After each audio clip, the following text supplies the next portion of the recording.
Friend, welcome back to learning with नाम ma'am channel. आज का जो सेशन है उस काफ़ी इंपॉर्टेंट है क्योंकि आज हम बात करेंगे खनिज लवण की। इससे पहले हम आयोडीन, प्रोटीन और कैल्शियम जैसे टॉपिकों पे बात कर चुके हैं। तो चलिए स्टार्ट करते हैं आज के सेशन को उसी मोटिवेशन कोट के साथ जो आपको ऊर्जावान भी रखेगा तथा और उसे बेटर तथा अलग करने के लिए भी प्रेरित करता रहेगा। क्योंकि हारा वही है जो लड़ा नहीं, आप हार नहीं सकते क्योंकि आपने हार मानी नहीं। चलिए पहला यहाँ पे पॉइंट कह रहा है कि कैल्शियम अवशोषण के अवरोधक के कारक हैं, तो वो होते हैं ऑक्जेलिक अम्ल और यहाँ पे है कैफीन और फाइटिक अम्ल। यानी ये तीनों ही क्या करते हैं, तो आप बताएंगे कि कैल्शियम अवशोषण अवरोधक के कारक हैं। चलिए नेक्स्ट देखते हैं, पोटेशियम की प्लाज्मा सांद्रता होती है, तो ये होती है 1.2 से लेकर 5 तक। ठीक है, तो याद रखेंगे कि कितनी होती है, 1.2 से लेकर 5 तक रहती है। नेक्स्ट देखते हैं, यहाँ पे है आयोडाइज नमक के 10 ग्राम को ग्राम से तो आपको कितना, तो 120 यहाँ पे रहेगा। ठीक है, याद रखेंगे यहाँ पे 120 अंतर्राष्ट्रीय इकाई रहता है। चलिए नेक्स्ट देखते हैं, विटामिन ए की कमी से नहीं होता है, तो यहाँ पे कीटोसिस नहीं होता है विटामिन ए की कमी से, जबकि रतौंधी विटामिन ए की कमी से होता है। विटामिन सी का सबसे अच्छा स्रोत क्या है, आंवला होता है। वृद्धि के लिए आवश्यक होता है जस्ता होता है, यानी आपकी ग्रोथ अच्छी हो उसके लिए आवश्यक है कि जस्ता का प्रयोग करें। सूक्ष्म तत्वों का एक उदाहरण है तांबा होता है, और अधिक अक्षांशों पर लंबे समय तक रहने से गहन क्या हो जाता है, लवण और जल पुनः प्राप्ति हो सकती है। तो नेक्स्ट देखते हैं, हड्डी बनने हेतु महत्वपूर्ण है, तो होता है मैग्नीशियम। और यहाँ पे ऑस्टियोपेरोसिस होना आयु संबंधित परिवर्तन हो सकता है या होता है घटा हुआ एस्ट्रोजन उत्पादन के कारण। ये क्या होता है, तो घटा हुआ एस्ट्रोजन उत्पादन के कारण। नेक्स्ट देखते हैं, जख्म बनने में शामिल तत्व है, तो वो होता है जस्ता। ठीक है, जख्म बनने में शामिल तत्व क्या है, जस्ता है। चूने वाला पान खाने से अधिक ग्रहण होता है, तो कैल्शियम का होता है। और नेक्स्ट देखते हैं, आयोडीन की कमी से होने वाला रोग है, यहाँ पर क्वाइटर है। मानव शरीर में जिनका मुख्य कार्य है डीएनए और आरएनए का संश्लेषण। ICMR 110 के अनुसार एक वयस्क आदमी के लिए जस्ता यानी जिंक की आहारीय प्रस्तावित आहारीय मात्रा है, तो 12 मिलीग्राम प्रतिदिन है। आयोडीन खाने से बचाव मिलता है गलगंड से। ठीक है, गला पूरा इस तरह का सूज जाता है, उससे बचाव मिल जाता है अगर आप आयोडीन खाते हैं। तो चलिए नेक्स्ट देखते हैं पॉइंट। यहाँ पे हड्डी की संरचना, न्यूरोमस्कुलर और उत्तेजना, रक्त का जमना, झिल्ली जिसको बोलते हैं मेम्ब्रेन, और यहाँ पे पारगम्यता और द्रव्य संक्रमण, यहाँ पे ऑस्कोमेटिक संतुलन बनना कार्य है, तो ये सभी कार्य किसके हैं, तो कैल्शियम के। इतना सारा बॉडी, मतलब जब भी हमें कैल्शियम की दैनिक मात्रा आवश्यक हो जाती है। आरडीए चार्ट को हम जब पढ़ेंगे तो देखेंगे कि प्रतिदिन हमें कितनी मात्रा कैल्शियम की लेनी चाहिए। पोटेशियम आयोडेट प्रबलीकरण सर्टिफिकेट प्रयोग होता है, तो आयोडीन युक्त नमक से। ठीक है, यहाँ पे याद रखिएगा, फॉर्टिफिकेटेड का जो प्रयोग होता है वो किससे होता है, तो आयोडीन नमक से। शरीर में लोहे के अवशोषण में बाधा डालने वाले कारक हैं, तो अमाशय में अम्ल तत्व की कमी, फाइटिंग यहाँ पे है फाइटिक एसिड और टेनिन। तो चलिए नेक्स्ट देखते हैं, आयोडीन की कमी से होने वाला लक्षण है मानसिक दुर्बलता, यहाँ पे है क्रिटिनिज्म और हाइपोथायरॉयडिज्म। ठीक है, हाइपोथायरॉयडिज्म। ICMR 2010 द्वारा एक 15 वर्षीय लड़की के लिए दी गई लोहे की प्रस्तावित पौष्टिक आवश्यकता है, तो वह 27 मिलीग्राम प्रतिदिन। पोटेशियम परमैंगनेट के प्रयोग के बाद भूरे धब्बे को छुड़ाने के लिए अभिकर्म इस्तेमाल किया जा सकता है, नींबू के नमक और यहाँ पे है ऑर्गेनिक अम्ल का। यहाँ पे बात कर लेते हैं परीक्षण और रासायनिक यौगिकों की। यहाँ पे है फेहलिंग्स परीक्षण, अगर बात की जाए तो रिड्यूस शुगर को करता है ये।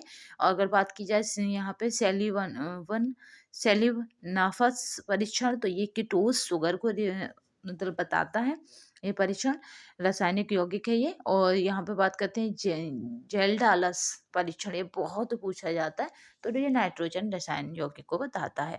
जेंडोप्रोयोटिक परीक्षण, तो ये यहाँ पे एरोमेट्रिक अमीनो एसिड को बताता है। नाइट्रोफ्लूसाइड, तो ये सल्फर युक्त अमीनो एसिड को बताता है। चलिए यहाँ पे देख लेते हैं सूची 1 और सूची 2 को।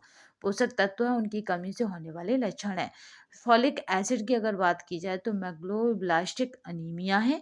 जिनकी बात की जाती है तो हाई यहाँ पे हाई हाइपोग्लूसिया है। अगर कैल्शियम की बात की जाती है तो टिटेनी है। आयोडीन की बात करते हैं तो मानसिक कार्य क्षमता में कमी है। और राइबोफ्लाविन की बात करते हैं जो तो यह सेलुलोसिस है।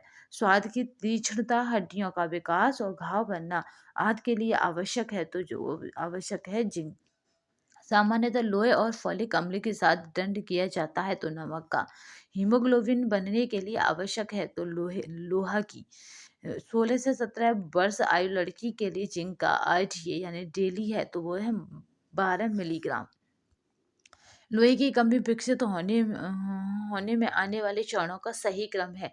लोहे की संग्रहित मात्रा कम होना, लोहे की कमी से एर्थोसिस कम होना और लोहे की कमी से अनीमिया कम होना। लोहे के सक्रिय भाग हैं, यहाँ पे याद रखिएगा, यूजिनॉल। और एक गर्भवती माता के लिए डॉटर लोहे की आवश्यकता होती है 38 मिलीग्राम। आयोडीन की कमी के कारण होता है मंदबुद्धि। देह में लोहे अवशोषण के जाने वाले या प्रसिद्ध यहाँ पे वार्वक या यहाँ पे याद रखिए एनहेंसर। तो ये कौन होते हैं? तो एसर्बिक एसिड और फॉलिक एसिड होते हैं।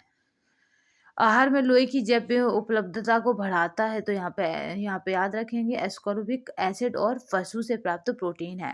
आयोडीन की कमी के विकार में शामिल है गलगंड, मृत प्रसव और मंदबुद्धि। अगर आप आयोडीन की कमी होती है तो ये सभी आपको देखने को मिल जाते हैं। नेक्स्ट देखते हैं, मानव शरीर में जिंक यानी जस्ता का मुख्य कार्य है डीएनए और आरएनए का संश्लेषण। एक भारतीय महिला के प्रतिदिन की लोहे की आवश्यकता है 30 माइक्रोग्राम प्रति किलो। आयोडीन की कमी के कारण यह नहीं होता है तो गूंगा बहरापन।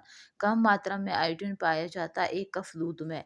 ऑक्सीकरण रोधी है तो यहाँ पे है सेलेनियम। अस्क यानी प्रतिशत खाद्य नमूनों में कहलाता है लवण। भोज्य पदार्थ जिसको रक्षात्मक भोज्य पदार्थ कहते हैं, जिसमें विटामिन और खनिज होते हैं या खनिज अधिक हों। वह खनिज जिसकी कमी शिशु मृत्युदर यानी क्रिटिजन एवं घेंगा से संबंधित आयोडीन है। सूक्ष्म पदार्थ जो हमारे शरीर के लिए आवश्यक नहीं है, फ्लोरीन है। शरीर में खनिज लवण के प्रमुख दो कार्य होते हैं, यहाँ पे सुरक्षात्मक नियामक कार्य। बच्चों में आईडीडी की स्थिति का कारण है आयोडीनता। यहाँ पे है माल्टा आटा यानी रागी से बनाया जाता है जो कि अच्छा साधन है कैल्शियम का। प्रजनन एवं दूध श्रावण हेतु आवश्यक खनिज हैं तो वो होते हैं मैग्नीशियम। शरीर के बाह्य कोशिकीय तरल में मुख्य धनायन होता है सोडियम। ठीक है। हृदय की धड़कन नियंत्रण करने के लिए आवश्यक खनिज हैं तो वो होते हैं पोटेशियम। यहाँ पर कंजेस्टिव हृदय रोग के रोगी का प्रतिदिन के आहार में सोडियम की मात्रा होनी चाहिए तो वो होती है 500 मिलीग्राम से कम। थायराइड ग्रंथि बढ़ जाती है घेंगा रोग में। कैल्शियम का अच्छा स्रोत है दूध। लोहे तत्व का अभाव होता है दूध में। रक्त का धक्का जमने में उपयोगी लवण होता है कैल्शियम। भूमिगत जल में ऐसा डॉट डॉट लवण पाया जाता है तो आप बताएंगे गंधक, जो बहुत से चर्म रोगों को दूर कर देता है। आयोडीन की कमी का साधारण लक्षण है गले का फूलना। आयोडीन युक्त तेल में 1 मिलीग्राम इंजेक्शन हमें 1 साल तक बचा सकता है। ऑस्ट्रोमलेशिया तथा रिकेट्स रोग कैल्शियम की अधिक मात्रा दी जाती है। पूछा भी जाता है ऐसे कौन से रोग हैं जिनमें कैल्शियम की अधिक मात्रा दी जाती है, तो आप बताएंगे कि ऑस्ट्रोमलेशिया और रिकेट्स ऐसे दो रोग हैं जिनमें कैल्शियम की अधिक मात्रा दी जाती है। खनिज लवण के स्रोत हैं हरे पत्तेदार सब्जियां। विटामिन ए की कमी से हो जाता है तो रतौंधी।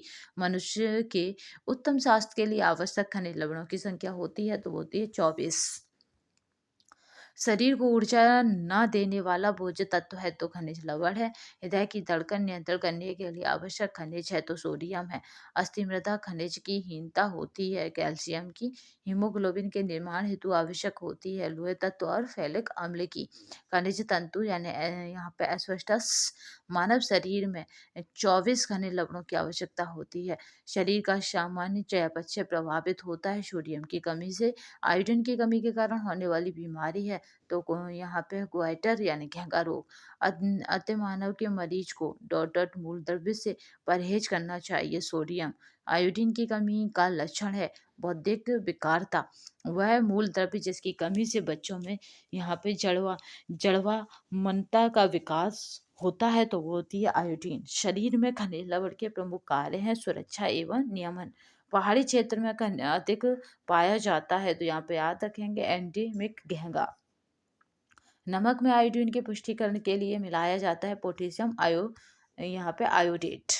चलिए नेक्स्ट देखते हैं।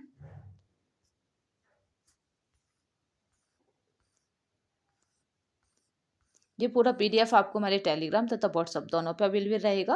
व्हाट्सएप की जो लिंक है वो हमारे डिस्क्रिप्शन बॉक्स में इसी वीडियो के भी रहेगी। ऐसे ही टेलीग्राम की जो लिंक है वो इसी वीडियो के डिस्क्रिप्शन बॉक्स में आपको मिल जाएगी। तो परेशान होने की आवश्यकता नहीं है। अगर लिंक नहीं मिलती है तो आप हमें क्या करेंगे, आप हमें कमेंट बॉक्स में कमेंट करेंगे तो हम आपको लिंक प्रोवाइड कर देंगे। भोजन में सोडियम की अत्यधिक मात्रा से रक्तचाप बढ़ता है, तरल का अवधारण होता है और बढ़ता हुआ रक्त का आयतन होता है। आयोडीन की कमी से होता है तो घेंघा रोग यानी एस प्रस्तुत खाद्य नमूनों में कहलाता है। लवण का स्वस्थ तथ्यों के लिए आवश्यक है। कैल्शियम मानव शरीर में जस्ते का मुख्य कार्य है डीएनए एवं आरएनए का संश्लेषण।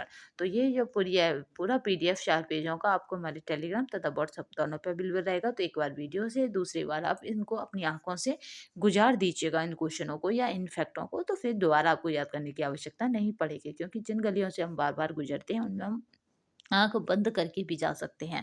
तो इसलिए याद रखिएगा कि कोई भी चीज़ अगर आपको याद नहीं होती है तो भी उसको अपनी आँखों के आगे से ज़रूर गुजारिए। किसी भी माध्यम से पीडीएफ से आप जैसे भी पॉसिबल समझें, वीडियो से, पीडीएफ से या फिर सुनकर, कैसे भी पॉसिबल हो उस तरह से, क्योंकि वो चीज़ फिर आपको अपने आप याद हो जाएगी, आपको पता भी नहीं पड़ेगा। तो आज के सेशन में बस इतना ही, नेक्स्ट सेशन में फिर मिलेंगे, तब तक के लिए धन्यवाद। वंदे मातरम, जय हिंद। आज हमने जो देखा था वो क्या था, खनिज लवण था। खनिज लवण से बनने वाले महत्वपूर्ण जो पॉइंट बनते हैं, फैक्ट बनते हैं, या कहेंगे महत्वपूर्ण परीक्षाओं में आए हुए प्रश्नों से बनने वाले फैक्ट थे, उनको कंप्लीट कर लिया है। नेक्स्ट सेशन में फिर मिलेंगे, तब तक के लिए धन्यवाद। वंदे मातरम, जय हिंद।